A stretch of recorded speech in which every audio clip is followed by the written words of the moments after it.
This is the Overdue Homework Podcast.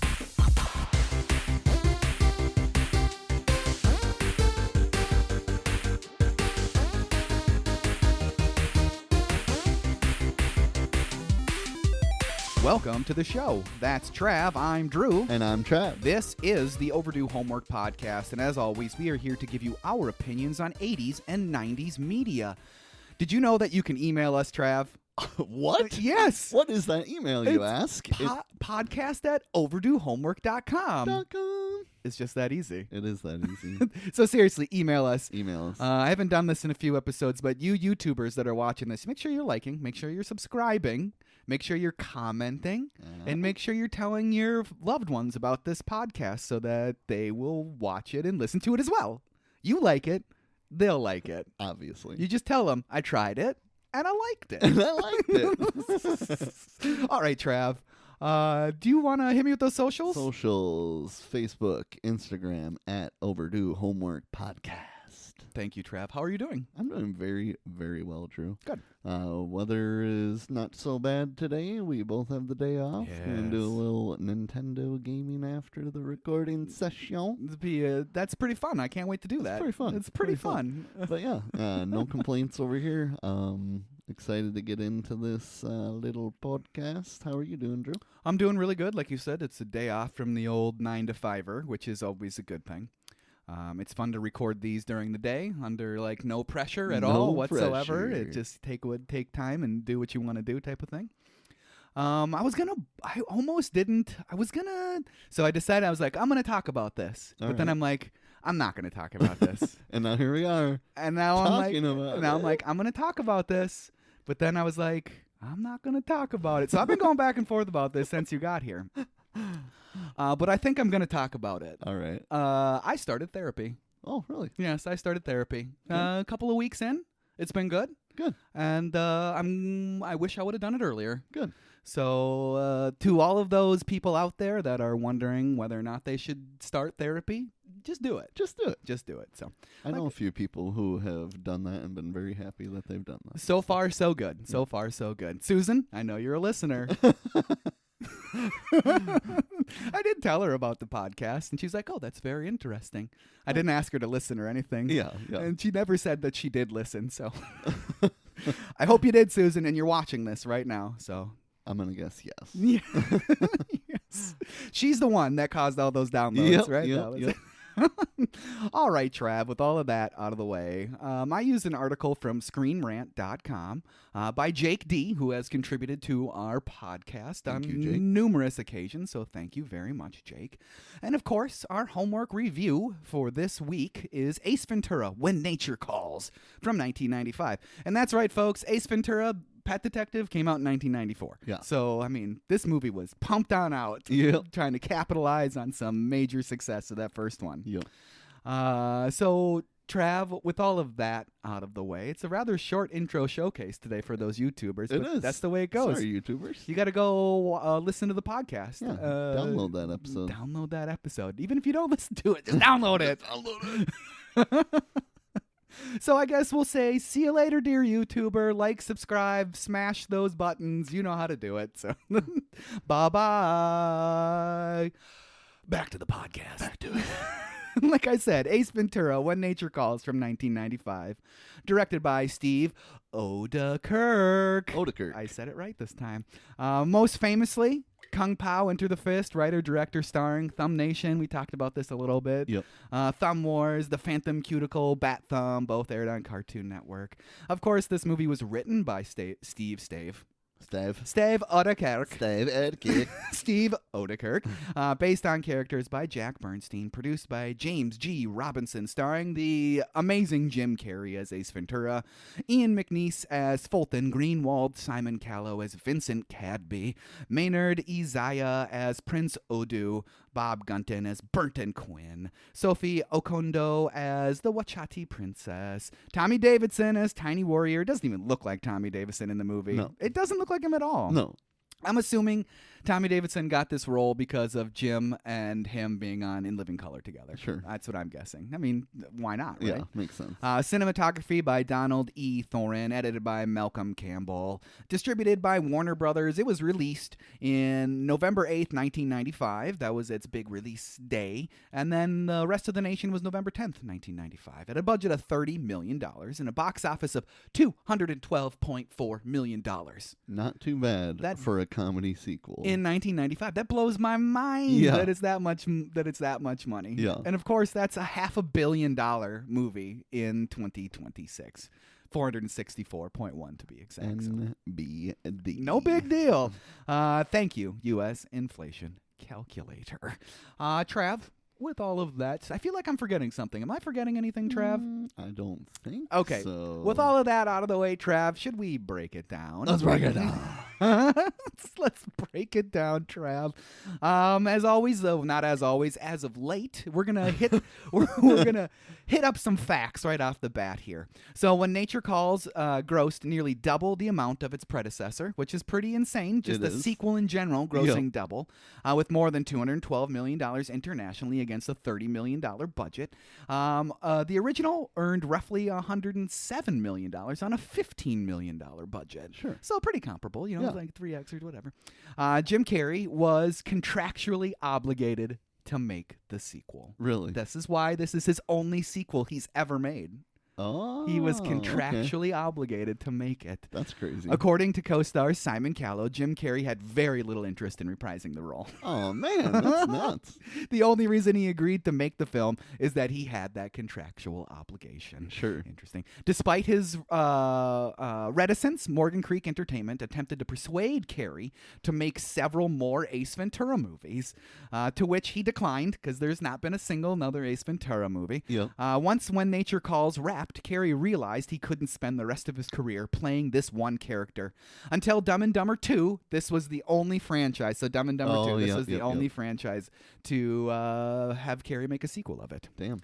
Half the budget went to Jim Carrey. Yep. That's kind of similar to Arnie, right? With Terminator, half the budget. He was given $15 million, so literally half the budget on a $30 million budget, which is unbelievable. Kind of similar to the movie. He's not interested in finding the bat, and then he hears $20,000 and he's interested. Which, damn, $20,000, that's not that much money. No, it's not. I looked it up, $43,000 now. Thank you, inflation calculator. That sounds like a little bit more of an enticing number than just $20K.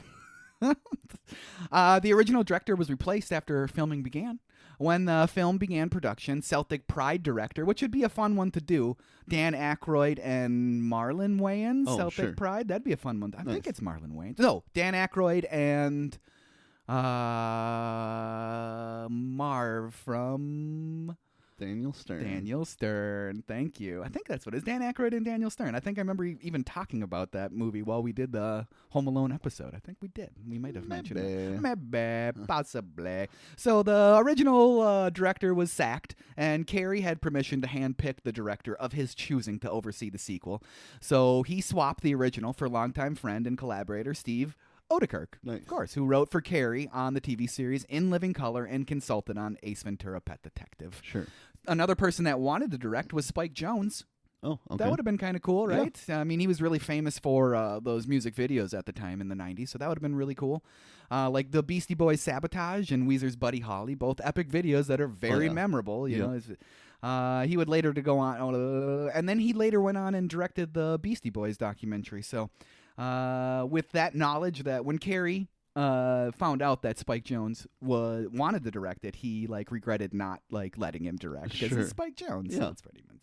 The Farrelly brothers actually turned down the opportunity to direct this movie. Oh, wow. So that would have been pretty damn cool, right? That they're, famously Dumb and Dumber, right? Yeah. So that's pretty cool. They could have done that. That would have been amazing. They passed on the project, but they would reunite 5 years later on Me, Myself, and Irene, and then Dumb and Dumber 2. Me, Myself, and Irene would be a fun Jim Carrey movie to do. Yes, it would. I've only seen that movie maybe once or twice. Oh, I remember laughing. I remember it being very dirty. Yeah, I've seen that very many times. Jim Carrey hated the script for Ace Ventura, When Nature Calls. Hated it. So according to Jeff Daniels, which is interesting, one of the major gripes Carrey had about When Nature Calls was the onset of the subplot of his fear of bats, which is not a great subplot, honestly. Yeah. They should have just made him allergic to bats. Yeah, it Right? could have been that. It could have been that. He's an animal lover. Right, He right. shouldn't be afraid of I mean, he does all the stuff he has to do with a bat. But I mean, it makes it really funny when he's describing the bats and does It the does. wings It on them. does. I love that That part. is very funny. All right, Trav, with all of that out of the way, do you want to hit up the movie and break it down a little bit further? I think we should get into it. All right. So we open with the epic mountainous landscape and soaring music. Ace climbing a mountain in lederhosen, which is a good look for him. Yeah. Very good look. And they are already just slamming aceisms in your face at the beginning of this movie because that's what we're here for, right? That's why we're here watching this movie, is for all those aceisms, as I like to call them. He regurgitates that food for that bird on the way up. Lauren couldn't handle that. Couldn't handle it. She has not seen this till I made her watch. I almost feel like that is a way for Odekirk to basically say, are you ready for us to regurgitate the last movie? Like, we're going to do everything the last movie did. That's actually really funny because they do so many similar things in this movie. It's the same movie, but set in Africa. Yeah. I mean, similar. It's not the same movie, Right. but it still follows the same beats, ends with a car chase, so they took the first movie. Go into the fancy party with the food, and just there's so many things. So I think that may have been a clever little put in there from maybe even Carey himself. Yeah, saying, that's Let me funny. bark. Right away, they're Right like, "Here away. you go, get ready." Get ready. I'm regurgitating the last movie But for you guys. the world loved it. The world loved they it. gave twice the money for it.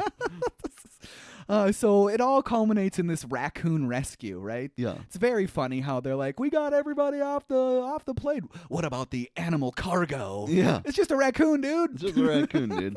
This is making fun of Cliffhanger, right? Yes. Okay. I've never seen Cliffhanger. I've never seen it either, I've but never seen I've always Cliffhanger. thought that this is making fun of Cliffhanger. I assume something similar happens with a person and not the raccoon. Yes. Having not seen Cliffhanger, I don't know if it happens at the beginning of the movie and it's like the impetus of what the rest of the movie's about, or if it happens at the end of the movie. And I know what the climax. cover looks like with Yes. Sylvester Stallone. But I'm pretty sure it's like the exact same thing. Like it might be even like kind of a shot-for-shot type of parody. I would guess. So it's still very funny. That poor little I- raccoon. definitely sad.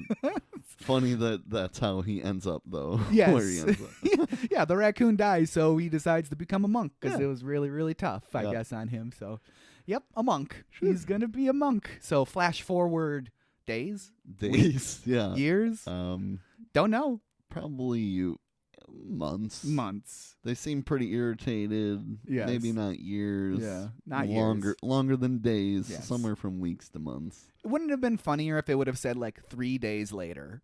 That would have been actually. It would have made it even more funny to clarify how long they've been dealing with it. 24 hours later, something like that. That would have been pretty Later funny. that day.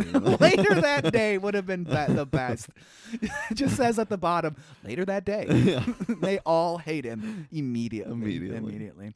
So Fulton Greenwald is there to find Ace. He's looking for Ace Ventura. They have no names there. No names. He's an American. We're all children of the same life force. He bends over and speaks from his rear. Oh, him. Right this way. Which he never does that in the movie. No. He never does it. No, he does. In the tree. God, way towards the end of the movie, he hops up in the tree and starts speaking and going, oh, does the Tarzan call. I've watched this movie like 4 times, and I seriously missed it every time. How did I miss that every time? Yeah, it's dark, and he hops in the tree and calls out like Tarzan from his butt. What is up with that? That is weird that I miss that every time. All right. Well, Fulton wants Ace for $20,000, like you say. Yep. And that's it. Damn, inflation's a bitch. I love how that old monk guy hurriedly tries to get Ace to leave. Yeah. Bam, you're the one. You're one.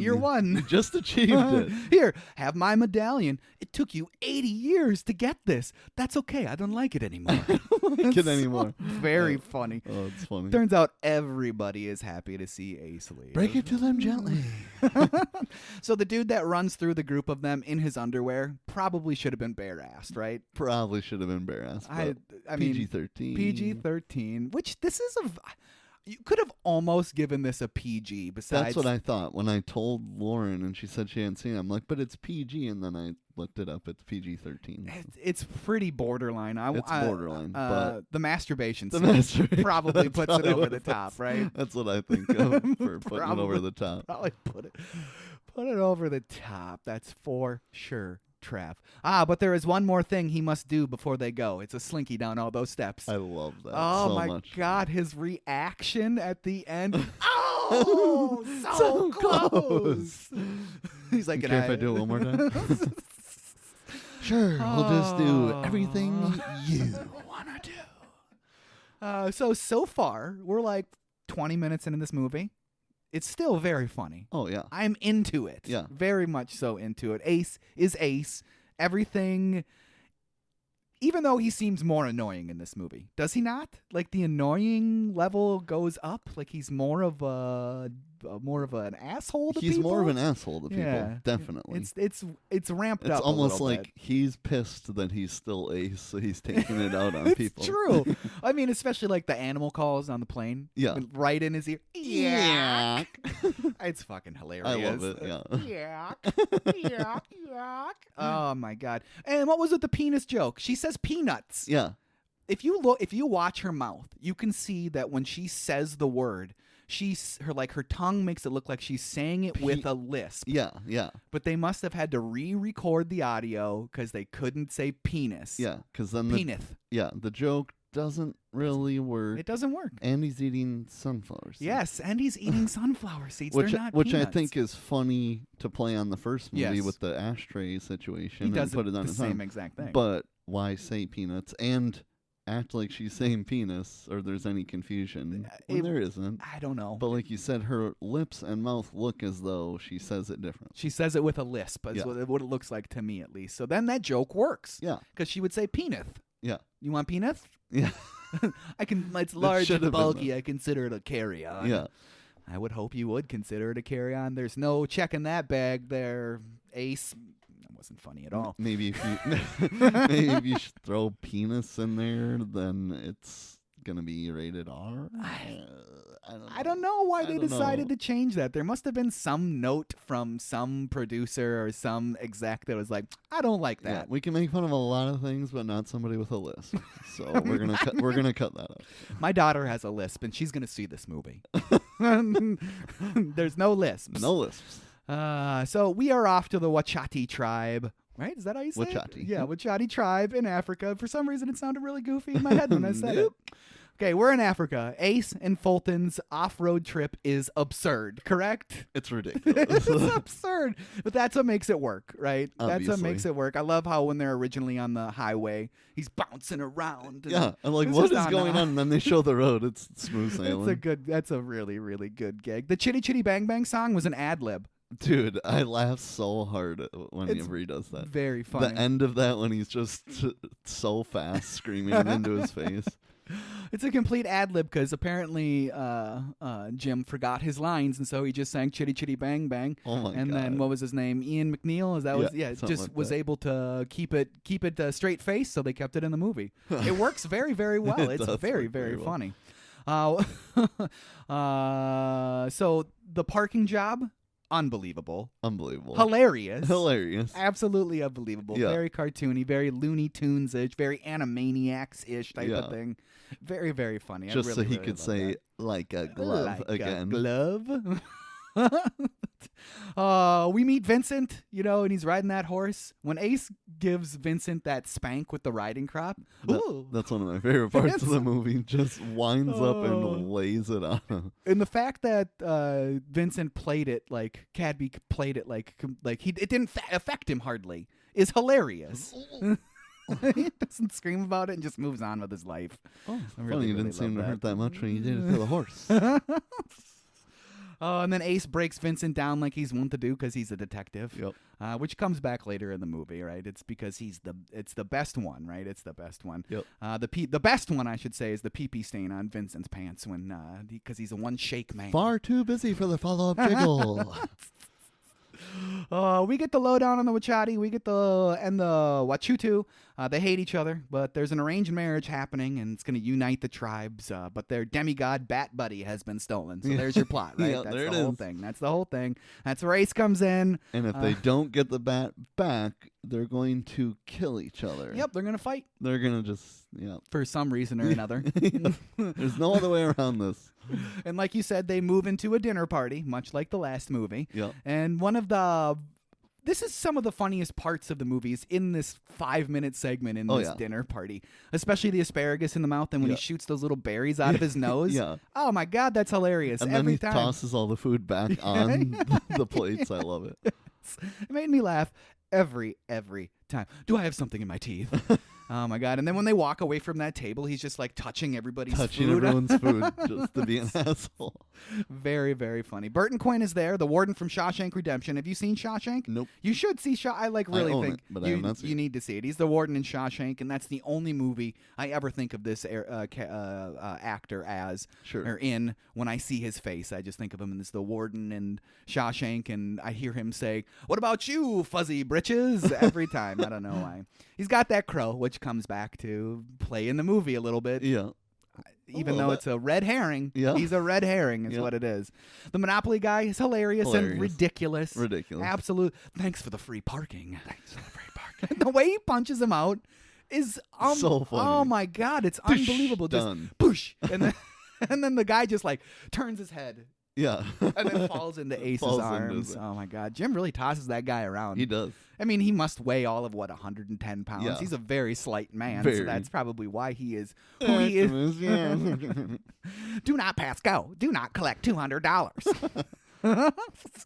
Very funny stuff. I wish there was more of that type of comedy, longer bits of that, because I could watch that scene over and over and over again. Yeah. It's just a comedy genius. So they move over to that projection room, and Mr. Echo is there. Yep. Yeah, which is hilarious. I didn't recognize him, but Lauren did right away. Mr. Echo. I was like, who is that guy? I know that guy. So then I had to look it up, and I was it's Mr. Echo. Oh. He seemed like he was much taller on Lost, correct? Yeah, he does. Jim's pretty tall. So the hair. There you go. It's the hair. It's there. Once again in this projection room, it's filled with Ace being Ace, some of the best Ace stuff with the shadow puppets. Oh my God, eating that guy's junk. Oh my God, tuning in Tokyo on his nips there. The mask, like that's genius how he was able to just get it right up on his face, like just the logistics of doing that in the scene and having it work perfectly.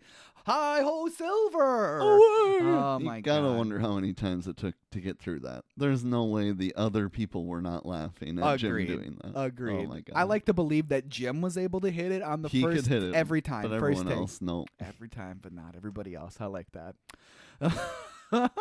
All very, very great stuff. So, but we need to quick check out all the stuff that can be killed. So we're going to go over there. Ace does not handle it very well. No. Is there something wrong, Mr. Ventura? Oh, of course not. This is a lovely room of death. Take care now. Bye-bye then. Lovely room of death. Lovely room of death. It's a lovely room of death. So into the jungle, Ace and Fulton go. So the movie so far is good, right? Yes. So far. Yeah. It's great. Yeah. It's hilarious. It's what you want out of a Jim Carrey movie. It's what you expect out of an Ace Ventura movie. Yep. It's great so far. Love it. The plot is fine. The jokes have been rapid fire. It's just the right kind of energy. And then we get that gorilla banging in the bushes. It's a little foreshadowing, unfortunately. That's another reason why it might be PG-13. Yeah. It's mating season. We find out that Ace is afraid of bats. It's off character, if you ask me, that he's afraid of bats. But I get it. Everybody has fears and phobias. I don't think he should be. Like I said, allergic might be better plot device. I don't know why they didn't just change it to allergic, because he could still be really grossed out and fearful of them. And I feel like, couldn't have he just been afraid of the white bat? Like, couldn't have it not been bats in general? Like, not worried at all. And then he finds out it's the white bat, whatever he calls it, cryptic cortis or whatever. And maybe that one scares him. I even like that better, because it's a giant bat. Yeah. It is scary looking. I mean, I'm scared of bats. I don't want bats. I had bats in my attic one time. That was an expensive fix, I tell you what. Don't get bats in your house. Don't get bats in your Life lesson. Ace, he takes the case, even though he's completely grossed out by those bats. I love when he does that part. He is a being of light, after all, but he does say, I'm not touching it, though. Yeah. I'm not touching it, though. So we move over to the Wachati village. Ace is still Ace. Bumblebee Tuna. Bumblebee Tuna. Bumblebee Tuna. Your balls are showing. Bumblebee Tuna. Sneezing in that guy's face after they didn't know what disease was till the white man came, and then he just sneezed. Oh, and then a case of Ace being a real asshole, shaking the pillar of that guy standing up there after he says if he falls, he has to start over this 5-day journey completely over again. He's good with me. He could be the best. Or with my help, he could be the best. Ace meets the chief, and he takes the case and gets spit on. Hideous. Grosses me out. Super gross. Super gross. By everyone he gets spit on. Aren't I the popular one? Yeah, just the preparation of his own loogie is rough. It really looks like those dudes are just straight up spitting in his face, too. Yeah. Like Jim was like, just do it. Just do it. Just spit in my face. Just do it. Allow me to display my affection. That is hideous. They're covered in mucus from like head to toe. Oh, my God. It is the mucus that binds us. It's a great bit when they go check out that hut where the bat is supposed to have been in, jumping on and off the shrine. Oh my God. When he tosses the feathers up. And then jumps right behind him. Behind him. Just stands there stoic. Shikaka! Shikaka! They start doing the Shikaka stuff with the music before they even introduce Shikaka as a thing in the movie, which is Shikaka! It's like an exclamation point on many scenes. They just end the scene with Shikaka. Shish kebab. Shawshank Redemption. Chicago. Which has got to be the Shawshank Redemption. It's got to be. Direct reference, Definitely, right? Direct reference to that guy. Gotcha. You're out of here. Go on now. I like that part. The chief is like, has no idea what he's doing.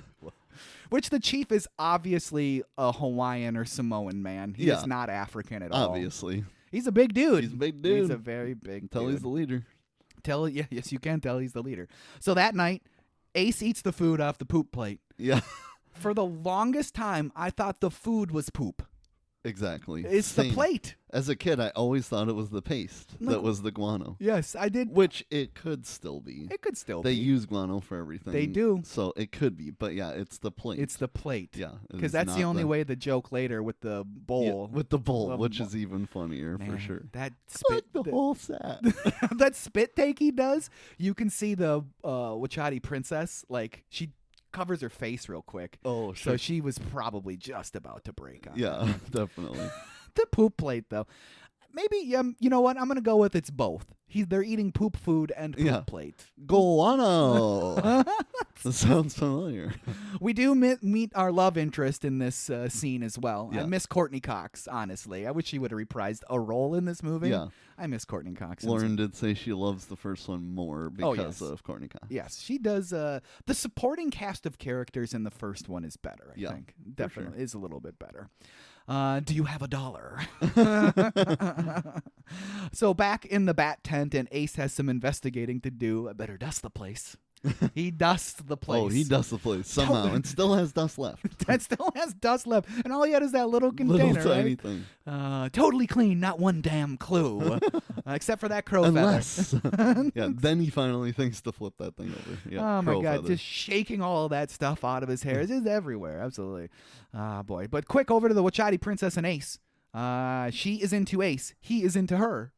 Right? Yeah. They are very much into very much. She has never known a man, and Ace would love to help with that. Yep. She even busts out those sweater cows. So that's probably another reason why it's PG-13. Probably. She showed me boobies. I like them, too. But Ace is a child of light, and he's not swayed by the appetites of the flesh. Oh, baby. Oh, my. Oh, my.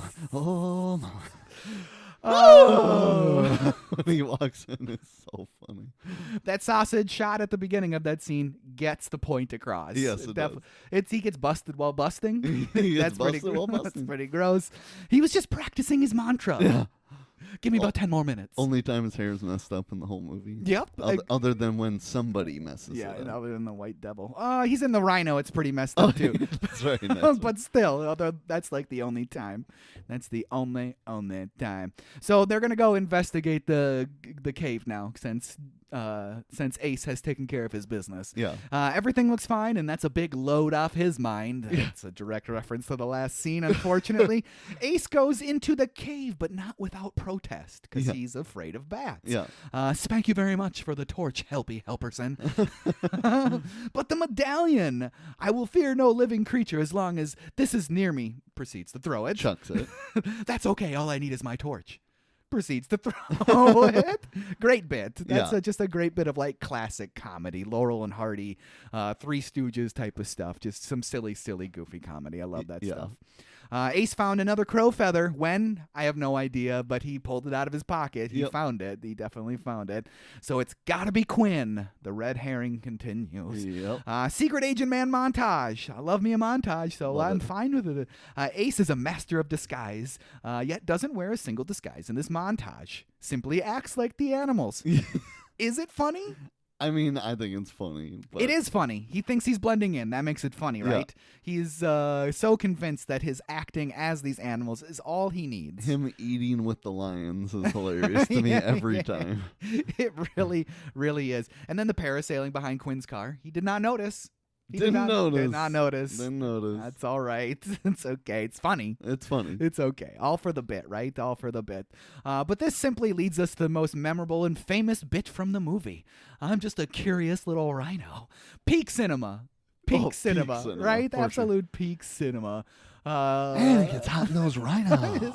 His undies soaked. So the sloppy sound they make when he like shakes them. Warm. The single finger out the butthole. Very, very funny. The passing tour group would not... It would have been funny for him to birth himself out of the rhino no matter what, but the looks on the faces of the passing tour group, they're just so confused on what they're seeing. It's amazing. It's, oh my God. They're so interested, and then when the double arms come out is the true confusion, and then when the dad starts gagging, it gets every time, and I love that the kid is stoked. Yes. Cool. So that rhino recently sold at auction. Really? How much do you think it went for? Way too much, probably. Definitely way too much. Take a guess. $2 million. No, way less than that. Okay, 100,000. That's way closer. $60,000. Damn. $60K, man. That's a lot of Ks. That is a lot of Ks. Quinn's interrogation. Love it. Love it. Hilarious. Yeah. Very, very funny. But it's really hard for me to watch because even thinking about it makes my teeth. Oh, the plate thing? Oh, the plate thing. Yeah. Did you ever watch this movie with headphones on? No. I usually watch all these movies with headphones on because, the kids are in bed and stuff. And so it was like straight into my brain. Straight. So subsequent watch-throughs, I made sure to remove my headphones. Yes, definitely. I could not do it. I could not do it at all. I'd have to say, though, Quinn getting tased by the monkey is really dumb. Yeah, it's dumb. What do you have there? It's a taser. Yeah. And it's actively firing at you right now, and you get closer to it, but that's okay. That's okay. Like we said, the knife and the fork, it's a great cartoonish bit. The eye poking, my brother used to do that to me. Yeah. And Quinn spills the beans. He paid McCain to get the bat, but doesn't know where the bat is or who has the bat. Neither Quinn nor McCain have it. So there you go. He's not a suspect anymore, and we never see him again. Nope. That's it for him. Later, I'd like Quinn. to imagine that he just left him tied to the chair. Probably. Oh, no, he didn't, because he says, I'm going to untie you now. Yes. And then he gets thrown out of the moving Oh, vehicle. yes, that's right. He gets thrown out of the moving vehicle. That's all right. We'll walk from here. So, no more suspects or clues. Quick dart to the neck. Run! It's hilarious. My God, funny bit. Starting to get numb. 3 darts is too much. It's perfect, amazing physical comedy from Jim. Love it. It's just his brand of physical comedy. It's just great. I love every bit of it. The limp limbs. The dead arms. Yeah. Oh, my God. I think I lost them. Nope, more darts. More darts. Oh, just patented Jim Carrey. Absolutely hilarious. And that fall he does is hilarious. Yeah. I love his commitment to the bit. And then he gets up a little bit like an animal fighting it, and then falls back. Well, he gets rescued by the Wachati. And that water from the poop bowl is hilarious. Oh my God. That's one of my favorite parts. The open mouth cough gag when he, it's so very funny. I feel like so many things were just right past me as a kid, but that's funny that it's reprising the guano dishes. Yes. Like, what the hell's that? It is good. God. That's a good bit of writing to reference something like that. That was pretty throwaway in that first scene, right? And that even as he's coming to after taking 7 darts to the body and clearly dreaming he was a woman or something was going on, that he still notices the guano bowl. Notices the guano bowl. Enough with it to notice that. We find out the darts were from the Wachutu. So let's visit the Wachutu. That's the next logical thing to do in this movie, so that's what we're going to do. Ace is going to visit them like a transparent thing. Probably be killed. So. Yeah. So he puts on that mask and jumps right in there. Yeah. Blends in perfectly. Sure. Nobody notices. It's perfect. All of the scenes with the fake African tribe seems a bit like exploitive now by today's standards. It's a little like that is playing up ridiculous stereotypes. Yeah. I don't really like this very much, but it's a movie from 1995. Definitely wouldn't be a thing now. It's one of those things where if I watch this movie, I was all pumped to watch this movie with Evelyn. I'm like, she's 9.5. PG-13 movies aren't getting to be in her wheelhouse. I watched it, and then the masturbation scene, I was like, can't do it. Can't do it. So I don't know. And my point for this was, with this movie, when I do eventually watch it with her, it would be like an explanation before the movie. Like, remember, this movie's from 1995. Yeah. Culturally, some things don't hold up anymore. Right. So it's just one of those interesting things that you have to kind of talk about. Or do you think I'm being too sensitive about that? I mean, I love this movie more than the first one still. So interesting. Yeah. All right. But I agree that it's definitely over the top with some of the stuff. It is. Prince Uda and Ace, they get found out because, of course, this helps the movie move along. Right. Prince Uda translating for Ace, it does not go well. It doesn't go well, but it's fucking hilarious. I am a princess and I want to fight. And everything is opposite. Everything he says is just saying the opposite and referring to him as White Devil. This is how they know you. This is how they know you. They found me, and before that, they found me, Ace, no sweat. No sweat. Don't break yourself up. They found me. Oh, boy. He's funny in this movie. He's a good bit of comic relief in a comedy. It's just, I don't know, it's pretty good. I like that. So it's time for a test montage. We got to go through all these tests so Ace doesn't die. Because they're going to kill him if he doesn't pass these. If he passes them all, he does not die. Like walking on hot coals, which he walks right on that guy. Which is funny. Essentially, probably seriously injures and kills possibly him because they can't tend to his burn wounds.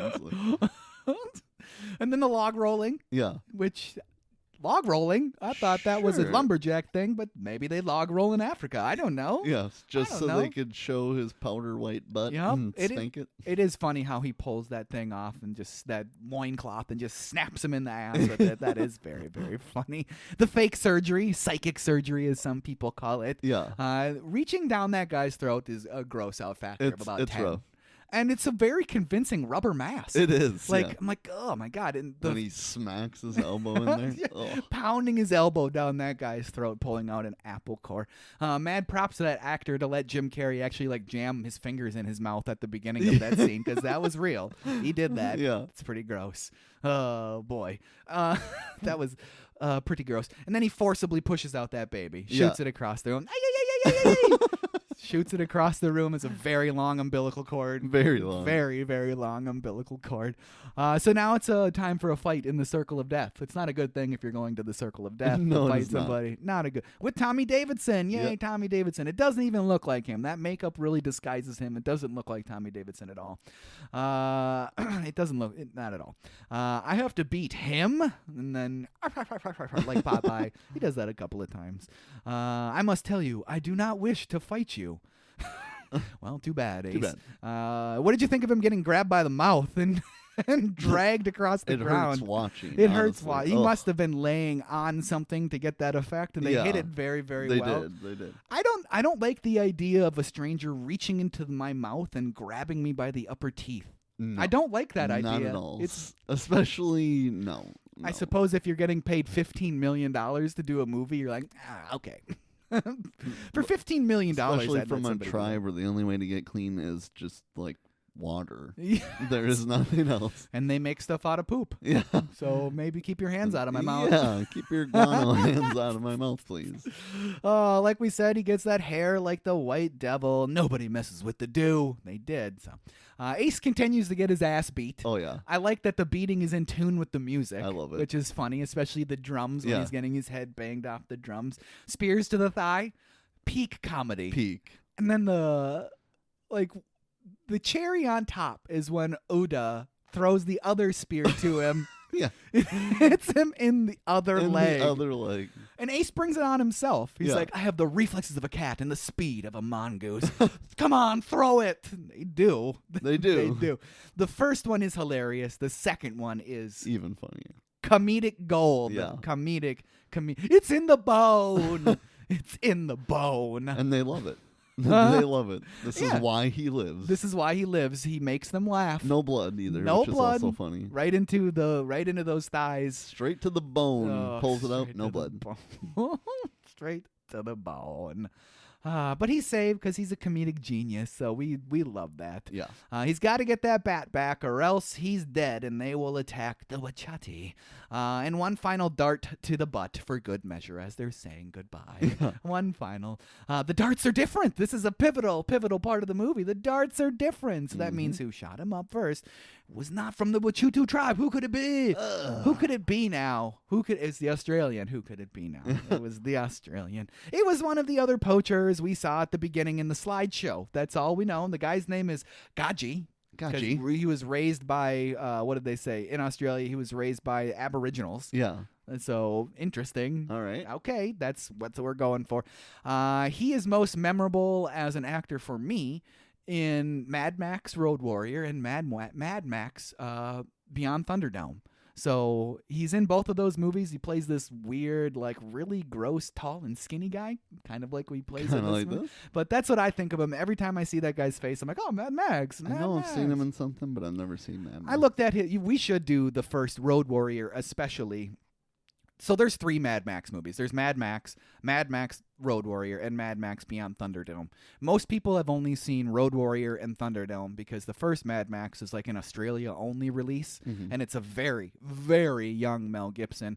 And it's kind of the same themes as the next 2 movies with Mel Gibson, but to a much lesser extent. You know, the second 2 movies take place after a nuclear apocalypse, and the first movie seems to take place before a nuclear apocalypse, but society has completely gone down the shitter, and it's like roving street gangs and stuff like that. And then of course the Tom Hardy Mad Max movies are in the same vein of Road Warrior and Beyond Thunderdome, but ramped up to 1,000,000. Okay. They're much more frantic, much more crazy. Is it really like a reboot, or no? It's a continuation. It's a continuation. Yes, okay. It's a continuation. So that's the 4th and 5th. Yes, yeah. So I never saw the final one, the Furiosa one. Yep. So that I wish I would have seen it. I should see it. I just never saw that one. But yes, because he's still playing Max. I think it's supposed to be a continuation. Tom Hardy is supposed to be continuing that character. Email us if I'm wrong. I'd love to get an email on that. I do need to see Furiosa though, for sure. Because what's her name? Charlize Theron. Love me some Charlize Theron any day of the week. Any day of the week. So anyways, he and his buddy, they got that bat, that terrible, terrible bat puppet. Yeah. It's serviceable, but I wish it was better. It works. When $15 million of your $30 million budget goes to one man, you probably have to cut some corners. Yeah, the bat gets it. It's probably better than what CGI would have been in 1995. Yes, we would have had another Mortal Kombat on our hands. Definitely. They should have just had Reptile in the cage. That would have been great. That would have been great. Ace finds the hut and imitates a silverback gorilla, which is interesting because his animal calls up to then were ridiculous and were not real at all. And all of a sudden, he's perfectly imitating a silverback gorilla. From 200 miles to the south. Yes. Or 200 meters, I mean, to the south. Which is, it's a funny bit. It's like it's a really like... You got to be kind of paying attention to get that gag. Yeah. Because it's I'm guessing it's supposed to be played as comedy. Like he's legitimately doing a real animal call. Yeah. I like that. What I don't love is that they walk away and within 2 seconds they stop looking for the gorilla and catch him with the bat. They must have just he doesn't do anything loud or anything, but they're just there to catch him right away. Or maybe that dude just happened to turn back to look at the hut to make sure he shut the door and saw Ace. That's possible. I don't know. But you're right. He doesn't do anything, and they're immediately back there. And it was only $5,000 for a silverback. I feel like you could get more money if you poached a silverback. I would think so, but... Don't worry, I'm not going to be poaching silverbacks. Maybe because this is supposed to like promote loving animals, they didn't want to even portray it as if you could get $50,000. There you go. It. So that makes sense. You'd only get 5. Don't do that. It's not worth your trip. Done that. Spike and Ace instantly get captured, instantly get tied to that raft, and Spike the monkey did not want to be tied to that raft. No, he did not. Not one bit. Every time I watch this movie, I'm like, oh, that poor monkey. He doesn't want to be tied down to that raft. He's struggling the whole time. So, I don't know. Well-trained monkey, I guess. There's a couple of instances with some animals in this movie where I'm just like, ooh, I don't really like that very much, but that's okay. The best part of this whole thing is how Spike instantly ditches Ace. Ditches him, jumps up on and waves goodbye. Bye-bye. Ace heads over that waterfall, but he's fine. He's completely fine. He's not a big deal. He's so good that he is able to fight and defeat an alligator. Yeah. And he survives the fall and continues the same yell of Spike from when he first fell over the waterfall. That's what you're led to believe. Yes, you're right. As he pops out of the water, Yes. he's finishing the Ike and Spike somehow still in the same breath. I didn't notice that. That is very funny, Trav. That is a good little bit of writing like there. That is a good little bit of writing. But I do like him beating the shit out of the alligator. It's a little Happy Gilmore. It's like we got to see Adam Sandler and him both beat the shit out of an alligator. That's in the a 90s. good point. You convinced me because I did not like that scene. I was like, this is dumb. Why would he be fighting an alligator? But you convinced me. Both the 90s comedic gods. You convinced me on that one. I didn't like it, but now I do. I tried it, and I liked it. I tried it. I liked it. Smash cut, and Ace is back with the Bujati. That's it. We're back. Yep. So what's the deal? Why do the poachers want that bat? Time for Ace to do some meditation, and no, not that type of meditation. No. He has an out-of-body experience and visits the all-knowing one. What do the Wachati have that everyone wants? The medallion will lead you. You still have the medallion, don't you? I left it with my body. Okay, it's probably in a big pile of... And that's it. It's the poop. It's the poop. This whole scheme is about bat poop because you can sell it for $1 million a ton. Yeah. Okay. Sure. Yes, that's what we're going. Does he say 1.4 billion or is it million? I assumed million. That's what I heard at least. Million. I hoped billion would be better. Billion. Like just a Billion ridiculous number. It should be ridiculous, but yeah. I mean, not that 1.4 million isn't ridiculous. Don't you think you could probably find a better way to make $1.4 million than like to having two tribes destroy each other so you can harvest some bad poop? Bat poop? I don't know. Maybe just go in there and get the poop. Yeah. I don't know. Couldn't you like give them some of the profits and probably still come out way ahead by working some sort of deal? Yeah, I mean, these tribes probably have almost no concept of money. Like, we got dudes with gingivitis. Right. Yeah, number one cause of all tooth decay. Just give them some hygiene products. There you go. Help them out. Man, you could scam them. At least scam them. At Don't least make scam 'em. Don't make them kill each other. Yeah. Just scam them. Yeah. Just scam them. All right, back to that consulate. For a second stellar parking job. Let me ask you this: where did he get the Jeep? Where'd he get the Jeep? Why is it the same one that he already crashed? Why is it the same one he already crashed? The other car is still busted up from when the elephant sat on it when they left the first time. Why does he land upside down with no seatbelt and falls out and he's fine? And why is he holding a blue book that has a picture of Africa on it that says Africa underneath it? I want to know these things. We need to know these things. We will never know these things. We will never know. But it's still funny. Yeah. It's still like a glove. Gotta do the Gotta hit the hits at least 2 or 3 times through this movie. Yep. Gotta do it, because that's what we're here for, right? Regurgitating the same movie in the same movie. I like it. It's regurgitation inception. Yeah. So it's time for Ace to kick some consulate butt. I love that. I wish he would have just said ass, but it's funny that he didn't say ass. Ace does confront Cadby finally. It's the millions in bat poop. So Ace lays it out. It wasn't the plaster on his shoe. It was poop on his shoe. This is how he does it. Let me run that back for you. Very, very funny.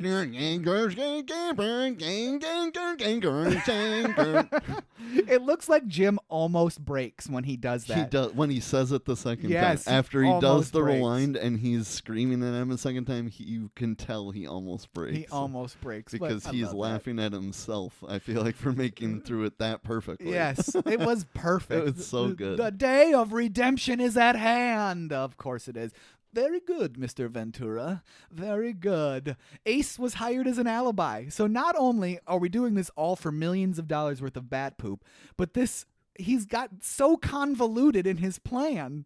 He's hiring bringing somebody in from the outside to serve as an alibi. For 20 grand. For 20 grand so that these other people can kill each other so he could get bat poop. Seems very convoluted. Why not just go steal the bat poop? Yeah. Just roll up there with some heavy construction equipment and take the bat poop. Yeah. Then nobody has to die. And the more I think about the plot being these two hopefully kill each other so this man can get rich, that's probably why it's not PG. There's just more and more reasons. It seems like it could be, but no, when you get into it. When you get into it, it does. A PG-13 really does make a lot of sense. Yeah. Ace tries to escape. Hilarious.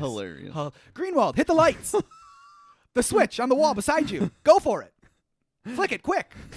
It's so fun. Alrighty then, shall we go to jail? And it's daylight outside. It's daylight.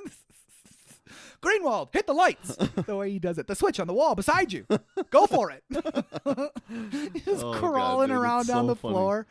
Oh, Trav, that is some great Jim Carrey. You wouldn't have to pay me to be in a movie with Jim Carrey. No. Seriously. No. I'd have to pay you because I'd have to redo so many scenes laughing with him. Very, very, very funny stuff. And thankfully, Ace is saved by an elephant. To the jungle, Boba! I love that bit. Ace recruits the jungle to help, like Tarzan, like you said, with his ass. Yeah. Triumphantly, the animals break into the consulate. You see humans and animals can live in harmony. And Ace sprays those guys with the skunk. And blows that BH on that skunk. I don't know They open their mouths and scream. They as do. They're getting sprayed. So hideous. Everybody would have reeked in that room. Yeah. There would have been so much splashback. Ace would have. That's in the trailer, by the way, him blowing on that skunk's butthole. That's in the trailer. Very that was what you put in the trailer, huh? All right. You know what you're getting then, at least, right? You do know what you're getting. You know what you're getting then. Cadby gets away with the bat because the movie needs about 15 more minutes. Yeah. And we have a car chase. Yep. Just like the first movie. We're kind of wrapping things up with a car chase at the end of the movie. Thank the Lord for this part, though. Dude, it's thank so the funny. Lord. I mean, going from car to bigger car, looking for the keys. Yes. I didn't realize that till these watches. I just thought he's like, no, not big enough. But he's actually looking to see if the key is in the ignition. And it's not in the first two. No. Happens to be in the monster truck. I wish they would have done the visor thing. Yeah. That would have been great. They should have done the visor thing. Just flip the visor down. We get the keys out of the visor. Honestly, by this point in the movie has kind of slowed to a crawl. Like, it seems like we are extending for time. The movie this is supposed to be the big revelation. And right. It's just kind of like, okay. Ace is ready to wrap it up. We're ready to wrap it up.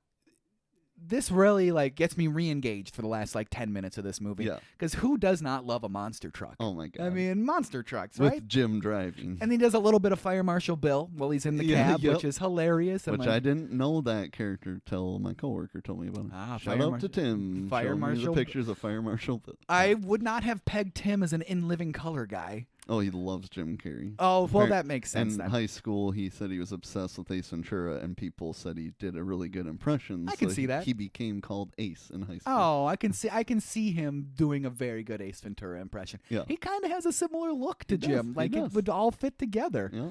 I want to see that, Tim. I want to see that. I want to see that. Ace grabs the bat after that monster truck smash. Yeah. Why, who doesn't love a monster truck smash, right? I love the cigarette lighter getting thrown into funny. Cadby's car. Just the way he tosses it. Whoop. Very funny. And the close-up of his crotch with all the burns in his Burns in it, yeah. pants. Oh, love it. Love every bit of it. Ace does get that bat, like he said, and he has to grab it with his bare hands and run through the jungle. He has to head off the Wachati and stop the killing. It's a very un-Ace-like scream. Yeah. It's a very un-Ace-like scream. But he's running with that bat. Ace gets there, stops the war. Shikaka! Shikaka! And Cadby gets sexually assaulted by that gorilla. Yeah. Yuck. Yeah. Yuck. But The movie really didn't need to end that way. It didn't need it. No. The only reason they even talk about mating season in the beginning of the movie is because they're going to sexually assault Cadby at the end of the movie. It's Chekhov's silverback gorilla. Yeah. Introduce it in the first. You got to pay it off in the end. Shikaka. Shikaka. When did Ace bang that princess? I don't know. We didn't get to see it. We didn't get to see it, that's Too for bad. sure. He did at one point. They can tell that. Yeah, it was after the mama. Oh, mama. There you go. But I don't know when. Who knows? That's a good point. We were with him like the whole time. The whole time. All right, he did it. There was some time. That smash cut when we went from being in the water to the Wachati tribe. That Yep. smash cut. There you go. That was the. There it is. There it is, right there. So because he had sex with that lady, both tribes are chasing him now because Yep. the wedding's off. Yeah. The wedding's off. He's not a virgin anymore. Nope. Shikaka. Roll credits. That's it. Just Ace running. Did he die? Was he caught and killed? Is that why there's no Ace Ventura That's 3? why there's no 3. You know? Man, what do you think they'll do if they ever make a third one with Jim Carrey? What is the plot for the third one? Where do they go with that movie? Oh, Are we man. doing new location, new characters, or are we doing a continuation in Africa where he's like become part of the Wachati tribe? He's Like- been blending in with a mask for all these years. That's how he hid or whatever. I don't know. Where would you take it? Where would you I take think a it'd have third? to be a totally different. Totally new. Like, totally different country, Yeah. totally different. A shit ton of money Shit at this ton of point money. to make it believable. So we did Florida. We've done Africa, It's got to be China, Japan, or some. That'd be cool. Russia. Or Russia or somewhere cold. Yeah. Antarctica. Be really boring. Yeah. Penguins. Yeah. Greenland. Greenland. Greenland. There we go. What do they have for animals in Greenland? I don't know. It'd be interesting to try to figure out what the third one could even be about. I'm not a Hollywood writer, so who knows, right? Trav, I think I know what your answer is going to be, but what did you think of this movie, Trav? I love this movie. Yeah, absolutely. I know it's ridiculous. It is. I know he didn't want to do it, but I love that he did it. I think it's really funny. Yeah. I do like the supporting cast a lot better in the first one. Yes. I can agree with that. Yes. But at the same time, there's a lot of like inappropriate, wrong things with what they did at the first movie. True. So I don't know. Yeah, they're both pretty inappropriate by today's standards, aren't they? Yeah, they are both pretty inappropriate by today's standards. But I love all the regurgitation. I'll yes, take it. yes. I mean, I like the first one better, Yes. but that's fine. You know, when you're going into Ace Ventura: Nature Calls, when you're going to an Ace Ventura sequel, you're not going for a brand new movie. No. You want the same thing. Right. And this movie delivers that same thing. Right.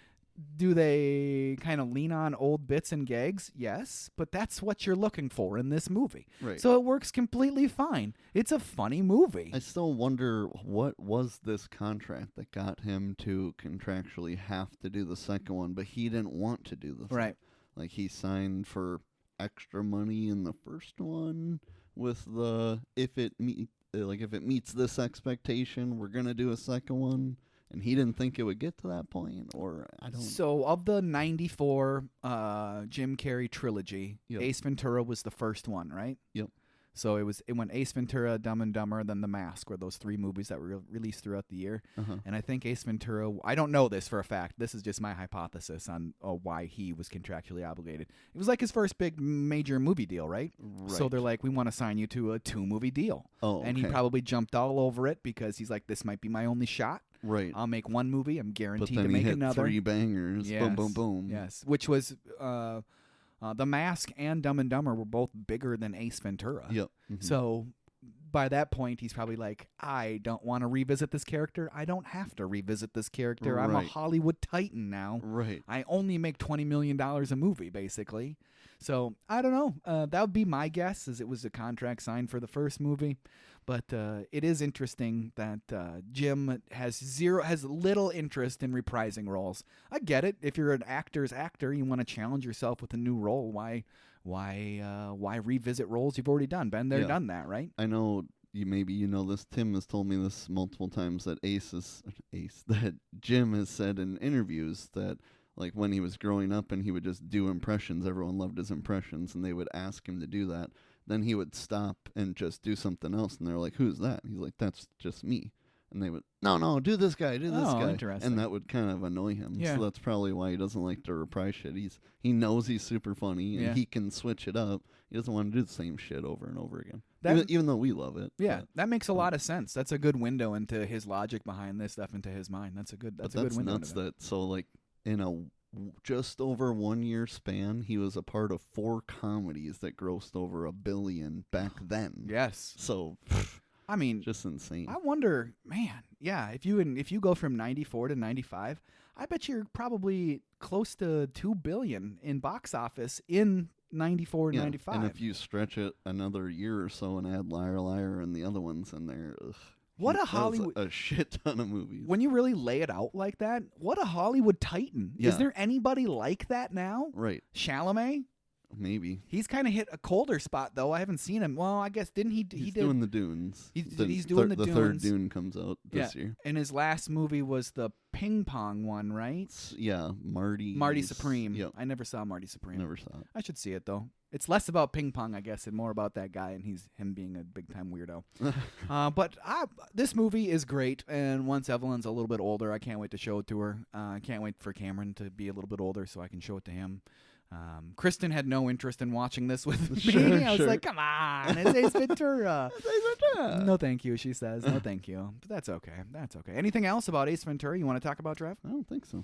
All right, Trev. So why don't we head on over, with all of that out of the way, why don't we head on over to the homework assignment? Let's do it. The Summer of DBZ continues with the rest of Season 2. It's that easy. It's that easy. It's that easy. We're finishing off DBZ Season 2 in one episode. It's episodes 55 through 74. It's going to be a big one. A big one. Big ones. So that's going to be really exciting. I would not be surprised if it's a 2-hour plus episode. I wouldn't be surprised. Not one bit. So can't wait to do that, Trav. I cannot wait to do that. So with all of that out of the way, why don't you hit me with that outro, Trav? Let's do it. So yeah, just regular listeners, get ready. You get a week off. And our one DBZ listener, remember, it's going to be a banger episode. Yeah, our first email is from Ben. He says, "Hey dudes, not that it's needed, but I wanted to email with you a few movie suggestions." Wrong, Ben, it's always needed. Always needed. For that future that could be entertaining homework and are better cinematic creations than Mars Attacks and Surf Ninjas. Ooh. Sorry, Riley. Burn, coworkers.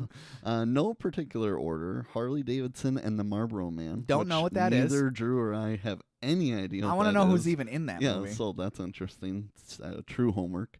Detroit Rock City, which Drew's seen, I have not seen. I think I've seen. I at least have made. I know what it is. I know what it is. He knew what it was when we were talking about it. And the previously mentioned Gross Point Blank, which we now have thrown in later this year, Ben. It'll be in there. It is in there. But yeah, he says, also do not sleep on Predator 2, which we will not. That'll be part of next year's sequel summer, we're pretty sure. He said Dan Glover, great lead in the movie, and he feels that he complements the area very nicely and is very entertaining. Thanks, Dids. No problem, Ben. Danny Glover or Donald Glover? He says, it's Danny. It's Danny. Okay. Yeah, Donald is the young one. Oh, now, right? Yeah. Like, not related. Different. They're not, yeah, not different related, lover. but You're right. So thanks for that email. Yes, keep thank you, Ben. emailing us. Yes. We have one more too from Manbear Pig, shocker, because he keeps us going with these emails. I'm gonna get to the heart of it. Basically, he says that he brings up Dumb and Dumber in two different instances. This one is recent. He's got a new job, new coworkers, and he hit somebody with a, "You had two gloves, two pairs of gloves this entire time?" "Yeah, we're in the Rockies." And he says, his coworker says, he doesn't get the reference. "I was dumbfounded. Why haven't, huh?" I believe was my reaction. I then said it was from Dumb and Dumber, and he said, "Yeah, I've seen it once. I don't really remember." I wanted to fire him on the spot, but, rules and such. And then he says, "One time my buddy was looking for an apartment in Ely like a decade ago, and I went with him to do Ely things." And whatever that means. Yeah, whatever that means. And help him look around. After the tour was over, she was letting us out there, she was letting us out, and there were two skis in the foyer, if you're an asshole. So my buddy asked, "Are those your skis?" And she said, "Yes." And I asked, "Both of them?" And she said, "Yes, of course." And my buddy replied, "Cool." It was so spot on, yet she didn't get the reference. What is with people? These uncultured swines. That one's rough. I really wish she would have gotten that one. That would have been hilarious. I wish I was that witty to come up with that stuff on the spot. Super good on Manbear Pig there, because that was amazing. Both of them? I wish I was that witty. So he gets to his question. So my question for you is, have you ever quoted a movie or show and were met with bewilderment? How did you respond? Blind rage and murder or awkward silence? Usually it's awkward silence, and for me it's almost always like a Simpsons reference with my wife, and she was never a Simpsons person, and I'll say something and she'll just look at me and I'll be like, she'll just look at me, she's like, "That was from The Simpsons?" I'm like, "Yeah, do you want me to explain it?" No. See, I always explain it. That's the thing. I'm sure Lauren doesn't want it, but I always explain it. That's funny, because that's what I think of too. I'm sure there's been a million examples, but I feel like when I'm with more so quote unquote random people, I'm gauging, we're talking about Dumb and Dumber, so then I quote Dumb and Dumber. There you go. I don't hit them with a Dumb and Dumber quote to be like, "What the hell's the matter with you? You haven't seen Dumb and Dumber?" So I don't do that, but I do hit the Friends references a lot. There you go. And I only do that, again, with people that I know have seen it. So I do it with Lauren, who's seen it multiple times, but she'll still forget. And then I'll say something, "Oh, it was Ross, what Joey, this episode, blah, blah, blah." "What do you mean you don't remember? We watched it 7 times. But yeah, so it's usually the awkward silence if it's going to be with rando people.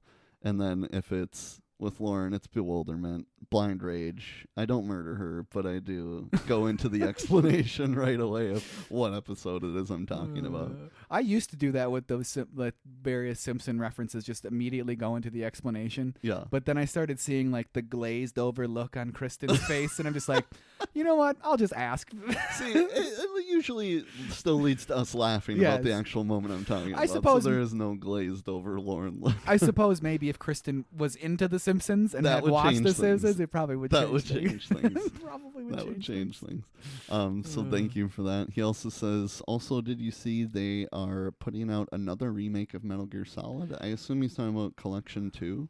That's going to have like... I knew that was... I think it's number 4... I knew that was on the shelf. I don't know. It was slated to come out because I have the first collection that came out. Yeah, unless that's already out, then send us another email and clarify what you're talking about. But I think it's Collection 2 is coming out with like number 4, Guns of the Patriot, and the mobile one maybe, or a Game Boy one or something like that, a PSP one or something. Interesting. I would say number 5 just came out on the last generation of consoles. So I don't think 5 is in it. Although I think it's you just never know. 4, which was PS3. Yes. So. And also he says, still waiting on Escape from New York, by the way. But luckily, just so you know, we have thrown it in to the end of this year. It's on the list, so expect that January of 27, probably. January of 27. That's coming up. Before that, we'll have Grosse Point Blank for Ben. Yes, we will. So thank you guys for emailing us. Make sure if you haven't emailed us or you have a million times that you continue to do so or start to do so. It's podcast@overduehomework.com. If you're not already following us on Facebook, Instagram, it's @Overdue Homework Podcast. Same thing on the YouTube channel. Like, share, subscribe, comment. And as always, make sure you tune in to the next exciting episode of the Overdue Homework Podcast.